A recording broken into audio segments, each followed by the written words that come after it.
Hey, if you're looking at the new 2020 Ram 2500, but with the 6.4 liter gas engine, the Hemi, instead of the diesel, this is the review for you. I'm going to use this today. It's going to be today in the life of a Ram owner. I'm going to tow the trailer behind me. I'll show you that in a little bit. Go to the farm, get some old trucks and car over there. I'm going to take it to the recycler, to the salvage yard, and I'm going to drive back empty. And so I'm going to give you some fuel economy numbers I'm going to get from the screen from driving around when you get to the farm and back. But then I'm going to fill up when I'm done, and I'm going to fill up the tank and give you the real number, pen and paper, figure out the mile per gallon, and tell you what that is. I'll tell you my 5 good likes and 5 not so likes about this truck. I'm going to talk about exterior, interior. We'll do it all. It's going to be fantastic. So let's get to all that right now.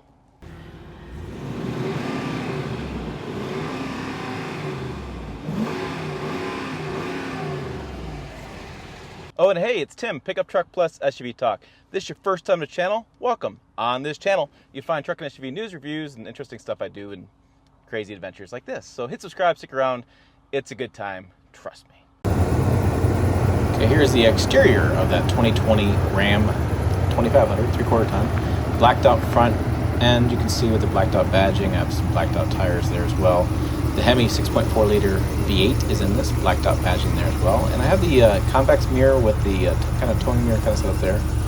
And as you come around the back, you can see body color match bumpers, and it's nice bit of color in that exhaust note. And there is the tail end of the crew cab truck.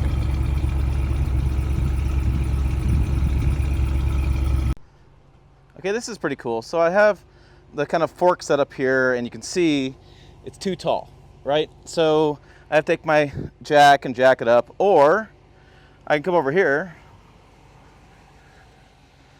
and I can press this button here, and it's going to lower the truck down. And check that out. That's about perfect. I'll just back right up and drop my pin in, and we're set, ready to go.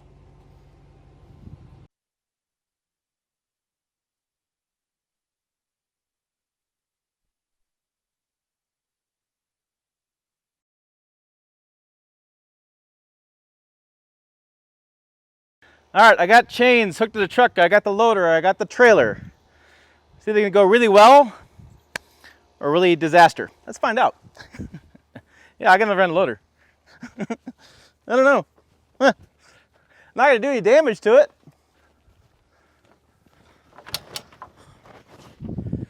Stay.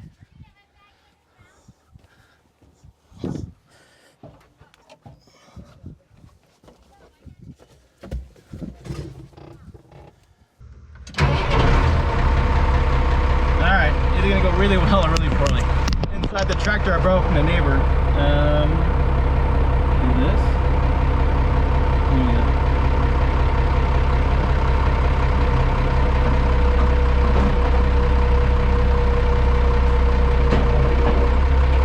All right, so chains look like they're holding.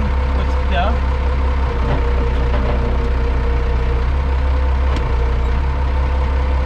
Alright, I got my follow outside. Let's see. Still looking okay? Okay. So we're going to try to raise the bucket up now. Let's see, it's this one. No. Come on!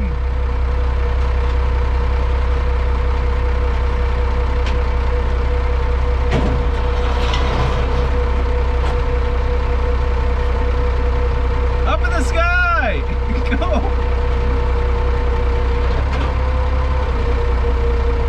Okay. And it's up. So now we're going to turn around and put it on the trailer. Let's see. It is here.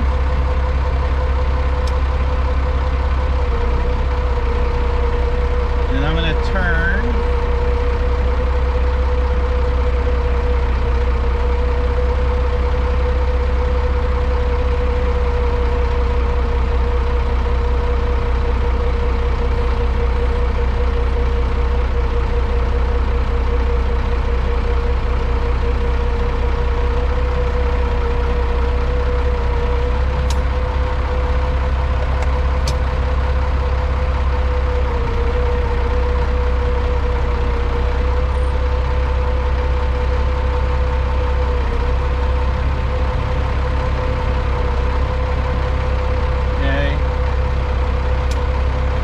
this is fun. I need to buy one of these.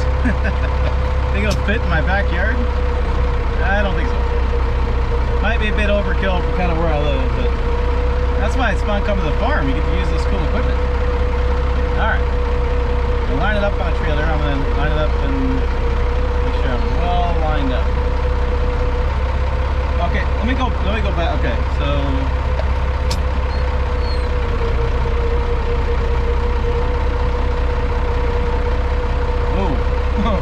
almost caught that new Ram pickup in the bed. Oops. That would have been a bad insurance claim. I don't want to tell my rep that I took a 66 Chevy pickup and tore out the back of the bed of the Ram pickup. That'd be bad. Trust me. It's not a phone call I want to make. Alright, so now we're lined up. I don't know if the other camera's catching this, but we're going to see what we got here. One-man operation. Okay, I got thumbs up from the follow along. Try to get on here a little bit closer. How am I? Right. Okay.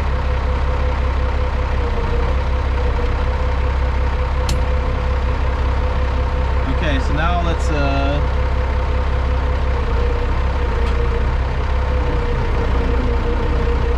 going down.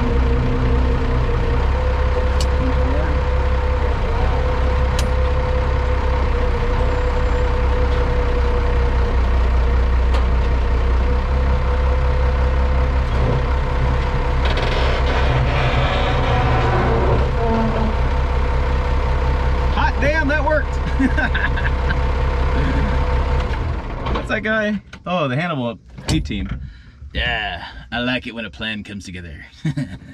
All right, that worked. Let's go look at the end result. Here is our trailer. It's a really heavy trailer. I'm not sure the weight, actually. I've never noticed. Big truck axles on it. Solid steel. Looks like I'm gonna have some problems with this wood here. I'm gonna have to figure that out. And take it up through a recycler and have it dropped off. I had the problem earlier. The welds broke here, so I had to strap it down. And then there, hooked to the truck. So, gonna give it hell and don't take too many tight turns. This is gonna be the game plan. All right, we got some bad news. We had a guy follow us, a family member follow us back to out at the farm, and he noticed the truck tires on the trailer were back and forth. So they're really big truck tires on that trailer. Were like sliding back and forth. Stop, and we look at it, and the lug nuts are eating through the rims. I'll show you a little video of that so you can see what I mean. So, I'm not a mechanic, but that's not a good thing by any stretch of imagination. So, we're going about 10 miles an hour now. We're heading back to the farm. I'm going to drop the trailer off, probably call it a day. It's already noon, and by the time we get it all fussed around, it'll probably be, I don't know. I don't want to be out that long today. I got to do some work at the house. So, probably just drop it off and tackle another day, which happens with the farm. So a little knowledge about the fuel economy. I told you I was going to do that. Looks like right now the computer says I'm averaging 11.2 miles per gallon, and I've gone 31 miles. The majority of that driving has been with the trailer, so I'm going to drop this off, head back to town empty, and we'll see how much that fuel economy goes. Probably up, obviously going to go upwards. We have that huge trailer hooked onto, so well, we got the truck on the trailer. And there'll be another day, another truck's going to take that truck to the salvage yard. So stay tuned. Let's go talk about the drive home.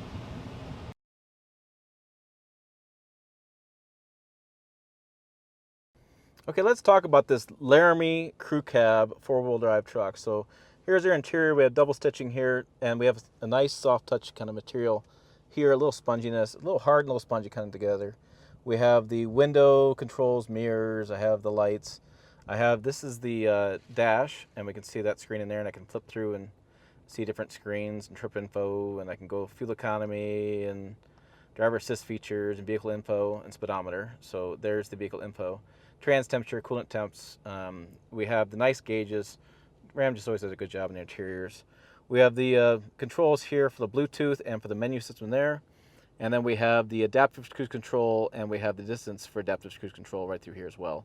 That's adaptive cruise, and this is regular cruise. So you have both choices. Engine start stop. We do have the turn dial shifter with four-wheel drive there as well. And we have the big screen. I want to say, I got to remember what the screen is. I will look it up here in a second. But this is the large, I think it's a 12-inch display. I should know this. We talked about it for the last couple of years.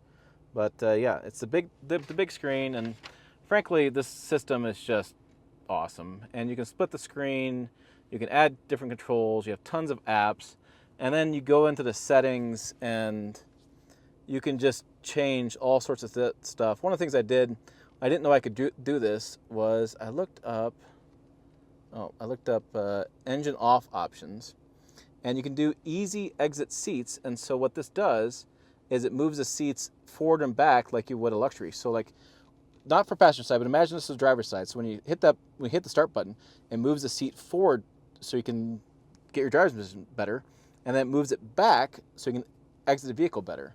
And then you add that with the adjustable pedals, which are right here, and you have I want to say the steering wheel tilts, and does it telescope? Let's see.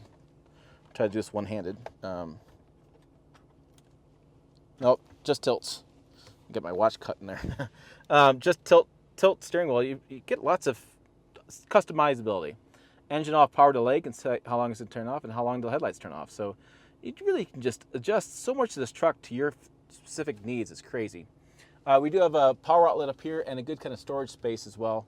Good spot for binoculars when you're out hunting. We have trailer brake control there. Alternate trailer height. This is cool. Uses air suspension, which I'll show in this video, that lowers and raises the trailer. The back of the end of the truck, I should say, just the back end of the truck. We do have a wireless charging here, and we have a really good storage area. I have my bunch of stuff down here, but you can see this moves back and forth, which is really cool.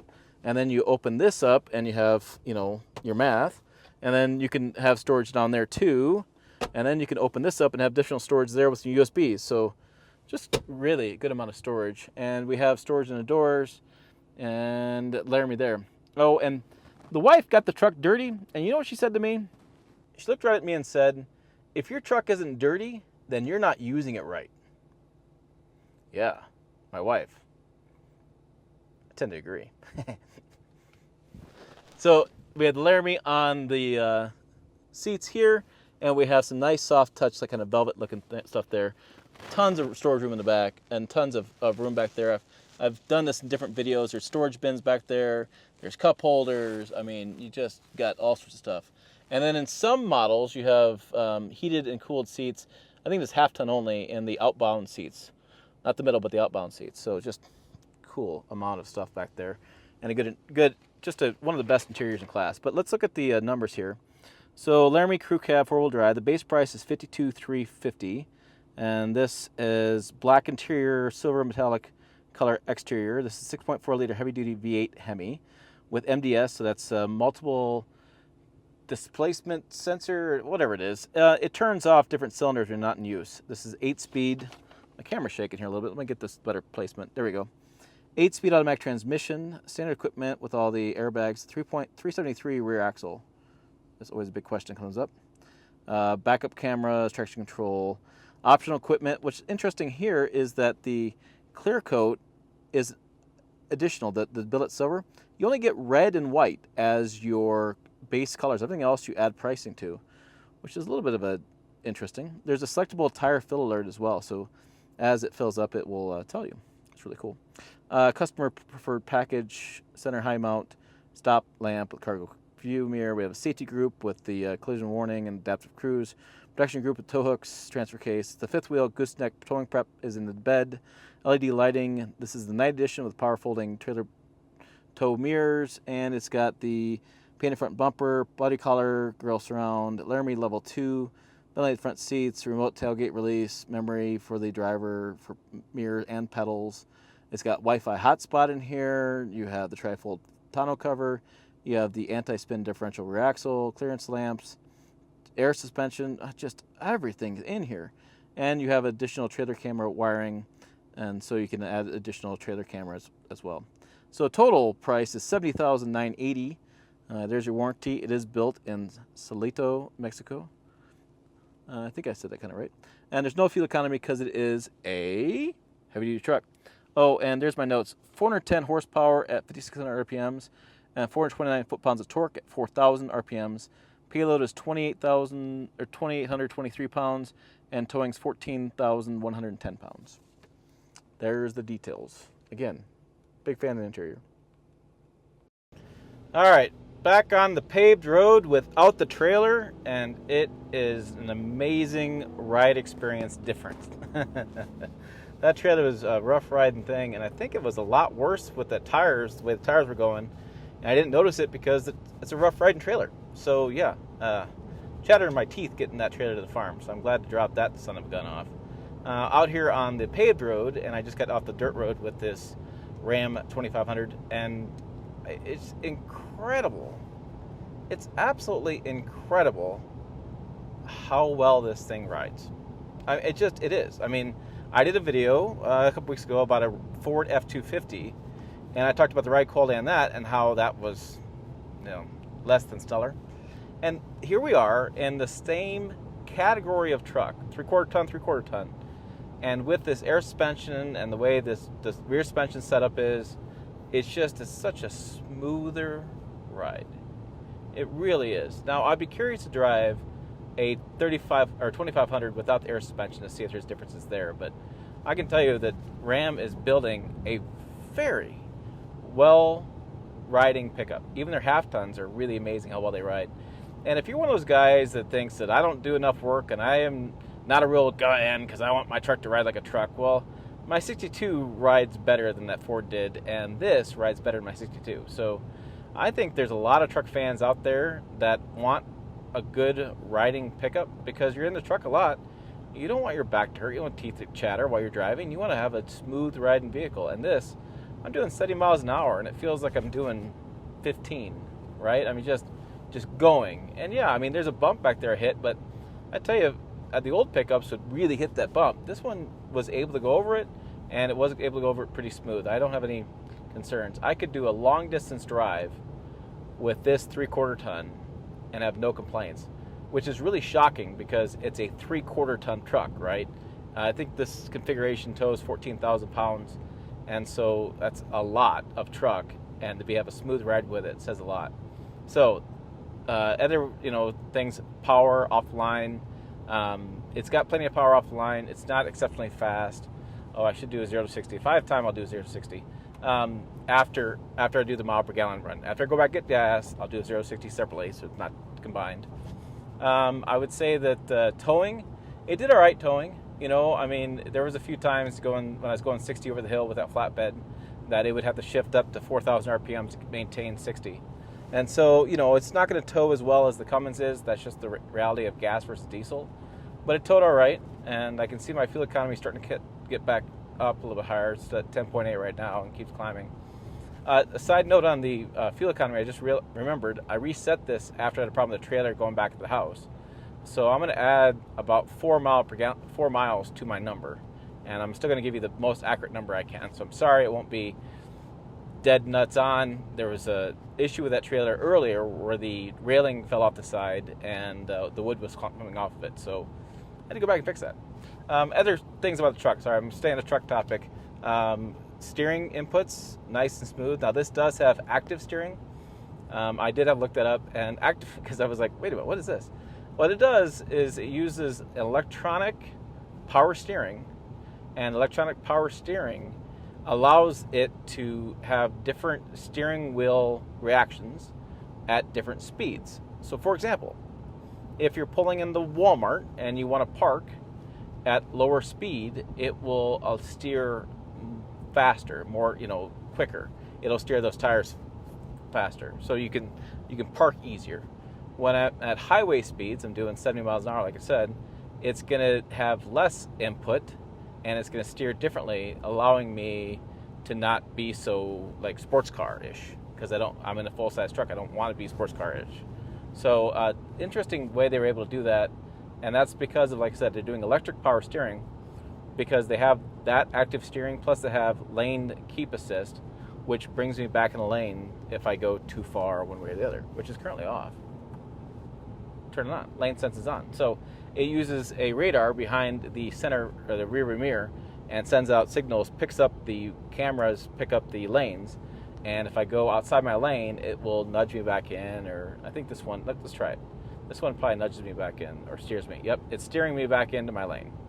So some systems will vibrate the seat, some will ding. This one steers me back in the lane if I get across the lane lines. Now I can still pass. It still could override the system, but it is nice if you get tired or you're looking around at some antelope out in the field, and it can bring you back in so you don't fall off the side of the road. Not that I've ever done that. Yeah. So that's lane assist. So when you have lane assist and you have the active steering, you have to go electronic power steering, which is a computer controlling the steering. All works together. So that's that.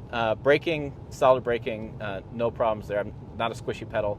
And like I said, the ride is good. And the view is a commanding view.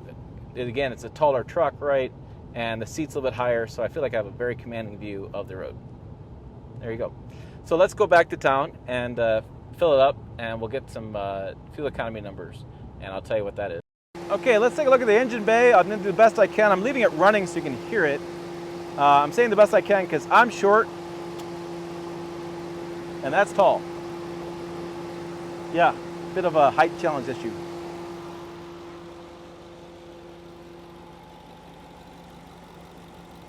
Stabilizer bars, there's the V8.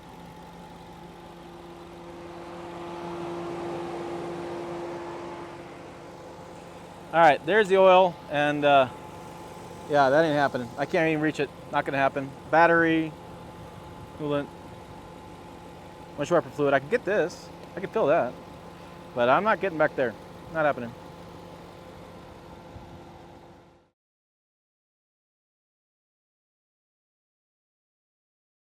Okay, so I just got back to the house, finished some lunch, and I filled it up just a few minutes ago and told you about the fuel economy, and well, I'm not happy with that.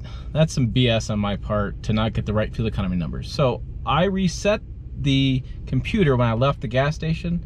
I'm gonna go for a drive down to Bridgeport. It takes about 34 minutes one way, so round trip about 60 miles or so. And so then we're gonna go back and fill up again and do our numbers again, because I wanna get you an accurate number. And so let's go do that. Okay, so I screwed this mile per gallon test, and I just did it again. I just went to Bridgeport and back, and I'm gonna go fill up the tank, and then we're gonna see what the number really is on the trip odometer and on paper, and yeah, give you the actual number. This is gonna be driving empty though. So I have a driving empty, and basically the other one's accurate for like towing. Okay, so it just clicked. We're at $9.23. Click again. Okay, so the really important part is 4.465 gallons. Let's go ahead and figure out what that is as far as mile per gallon. Okay, so I'm back in the truck and I'm looking at the trip odometer. 69.4 miles. So I'm going to grab a calculator. So 69.4 divided by 4.465. 4.465. So I have 15.5 miles per gallon on my calculator, and the computer says it's 16.3 mile per gallon. So off by about 1 mile per gallon, basically. But 15, 16, and when I towed, I had 11, somewhere in that range, 11, 12, and I didn't have that's not a heavy load, but it's a pretty sizable load. Say 6,000 pounds, somewhere in that range. And so there you go. There's your fuel economy numbers on this truck. Yeah, and that's the accurate ones. Right there. Got them for you. All right, let's head back to the house, and on my way back, we can talk about my 5 good things about this truck and my 5 not so much things. Oh, that's cool. This guy's got a older gentleman with a fedora kind of hat, and he's got 2 cases of beer he's trying to put in his minivan. God bless you, man. What a good guy. Traffic's a little thick here in a little small town. Come on. Jeez. Rush hour in western Nebraska. Craziness. Okay, let's talk about the 5 good things as I'm doing this. So, first of all, number 1 has got to be the design. This truck's a good-looking truck, in my opinion. I just like every piece of it. I think it's a solid truck, and I think they've done a great job designing it. Number 2 has to be the interior. Oh my goodness. This interior is so good, it should be like outlawed as being too good. So it's a solid interior. if I could drive this truck every day, this would be one of my top trucks I'd drive for the interior. Seats are comfortable. I like the big screen. I like the storage. I like everything. I can move the cup holder stuff around. Plenty of place to fit stuff. Just a great amount of storage. Rear seats have plenty of room. And they've done just a good job. And number 3 has got to be the features. Like, it's crazy when I start getting this screen, the big Tesla-like screen.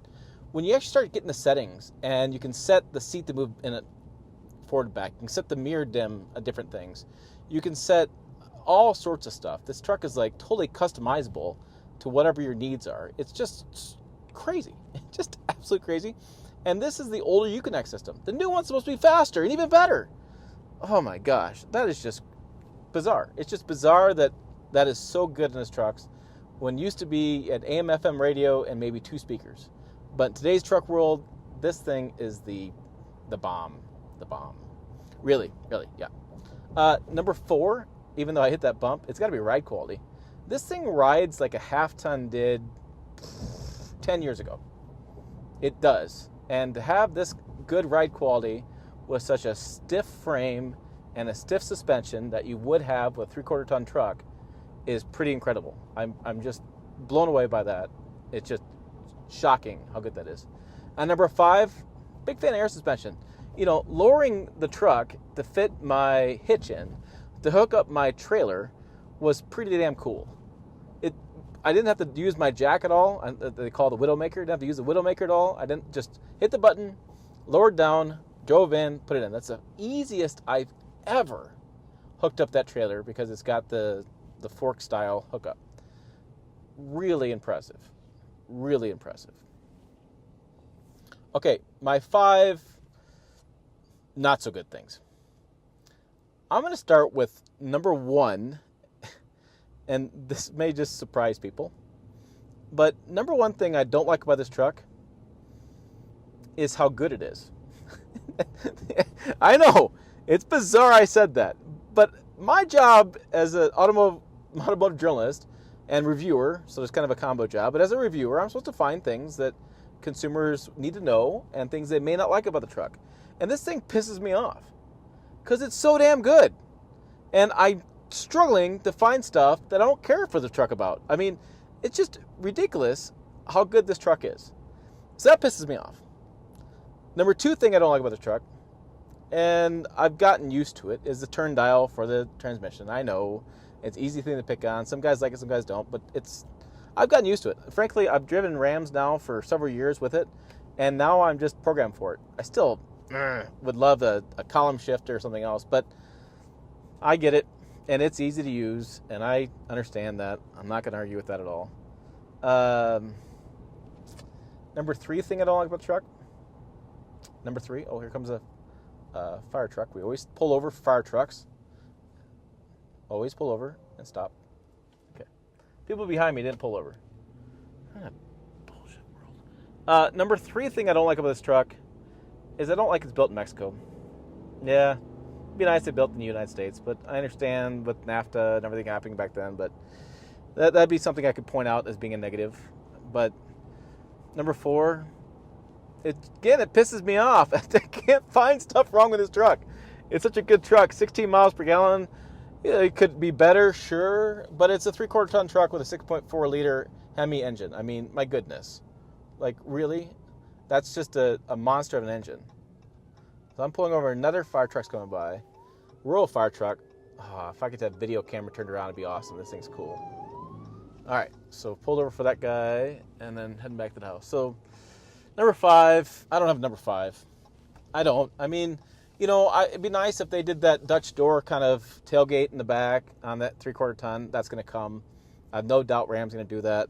I used to be upset there wasn't any quick charger, like a wireless charger like other trucks have, but they fixed that. It's a wireless charger right here. I used to be upset about the lack of cameras, and they fixed that. I mean, the cameras are great. Backing up on the big screen is fantastic. You know, I mean, the things that I used to be really Timisms, nitpicky about stuff, Rams addressed those issues. You know, you could always talk about quality, and maybe but it's hard to say predictive quality. I know people that have Ram trucks that have really good durability with them. Some people do, some people don't. And their quality is steadily improving. And I think that's the biggest takeaway, is that if Ram's quality can keep improving and they can keep getting better in quality, they're going to be a really big problem for Ford. They're going to be a really big problem for Chevrolet and for GMC. They're going to be a really big problem for Toyota, because this thing is damn good. What also is good is this video over here. Check out that video for more fun stuff from me and the channel, because it's always a good time. Also, websites down below. Make sure you check that out sometime too. We have really good articles over there for more news and things that I don't do videos on all the time. As always, thanks for watching. I'll see you down the road.